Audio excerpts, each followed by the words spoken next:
Kerala state service pensioners association Palakkad നിയോജക മണ്ഡലം committee നേതൃത്വത്തിൽ ഏകദിന ശില്പശാല സംഘടിപ്പിച്ചു. സംഘടനാ പ്രവർത്തനങ്ങൾക്ക് ചിട്ടയായ മാതൃക കൈവരിക്കുക എന്ന ലക്ഷ്യം വെച്ചുകൊണ്ടാണ് ശില്പശാല നടത്തിയത്. അസോസിയേഷൻ സംസ്ഥാന ട്രഷറർ കെ.വി. മുരളി ഉദ്ഘാടനം ചെയ്തു. അപ്പോൾ ഖജനാവിൽ കാശില്ല, അപ്പോൾ കൊടുക്കുന്നത് നമ്മൾ കൊണ്ടുപോയി കേസ് ഫയൽ ചെയ്തിരുന്നു. അപ്പോൾ ആ കേസിൻ്റെ വിധി വന്നിട്ടുണ്ട്.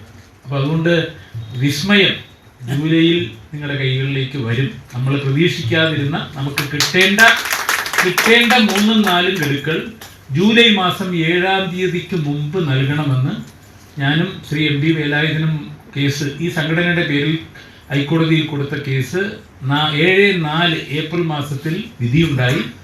അത് കൊടുക്കണമെന്നാണ് ട്രൈബ്യൂണലിൻ്റെ ഒരു വിധി ഇപ്പോൾ വന്നിട്ടുണ്ട്. എന്താണ് DHSനോട് തിരിച്ചു കൊടുക്കാൻ പറഞ്ഞു.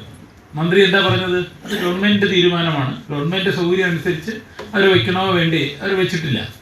അതാണ് ട്രൈബ്യൂണലിന് അത്രയും ഗൗരവം കൊടുക്കാറുള്ളത്. പക്ഷേ ഈ വിധിയിൽ ട്രൈബ്യൂണൽ വളരെ വ്യക്തമായി പറഞ്ഞിട്ടുണ്ട്, 7-ാം തീയതിക്ക് മുമ്പ് ഇവർക്കുള്ളത് കൊടുത്ത് അത് അറിയിക്കണം എന്ന് വെച്ചാൽ നമ്മൾ കൈ കിട്ടും. അപ്പോൾ നമ്മൾ ഗവൺമെൻറ് മുന്നിൽ ഈ 5 കൊടുത്തതിൽ ഒരു കാര്യം അതാ, ആ കാര്യത്തിൽ ഇനി മുകളിലേക്ക് പോകരുത്.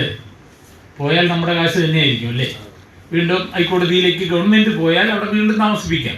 ഇത് 700 കോടി രൂപയുടെ താഴെയും 600 ചില്ലാനം കൂടിയും പാവപ്പെട്ട നമ്മൾക്ക് മരുന്നും മറ്റു കാര്യങ്ങളൊക്കെ വേണ്ടിയുള്ള ചെറിയൊരു കാശ്.